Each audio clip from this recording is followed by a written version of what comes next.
Pagod ka na ba sa kakalinis at kakamaintain ng Live to be Fix? Ito na ang sagot sa problema mo. Mag-Dried to be Fix ka na. Higit sa mura, safe pang alaga mong isda dahil parasite-free na to. Iilang rason bakit magandang ipakain ang Dried to be Fix? First, ang Dried to be Fix ay may similar protein content ng Live to be Fix worms around 50 to 55%.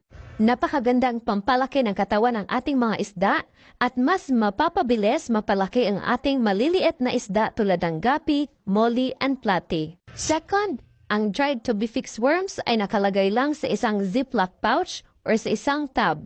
Napakadali niyang i-keep sa ating mga gallery compare sa pag-alaga ng live to be fixed worms. Nakakailanganin mo pa ng setup na merong magandang water flow. Dahil kapag nag-keep ka ng live to be fixed worms na walang magandang water flow, sila ay mabubulok at mag-aamoy dumi. Third, dahil nga sobrang handi ipakain ng dried to be fixed worms, perfect na perfect to para sa mga taong nagtatrabaho o yung walang masyadong time tumutok sa pag-iisda. Isipin mo, kung kailangan mo nang pumasok sa trabaho, kukunin mo lang yung pouch ng dried to be fixed mo, papakain ka lang ng isda mo, ilalak mo lang ulit yon, pwede ka na pumasok sa trabaho. Fourth, mas madali mo mabibili ang dried to be fixed worms compared sa live to be fixed worms kasi minsan sa market nagkakaubusan ng live to be fixed worms.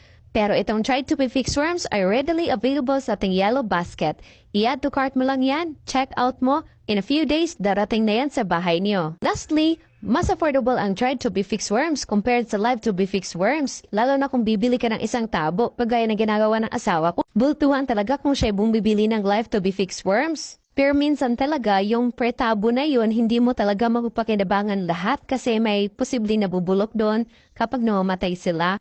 Kaya better talaga ang dried to be fixed worms. And by the way, pwedeng-pwede to ipakain sa lahat sa kahit anong sizes pa yan ng isda, malaki man yan o maliit.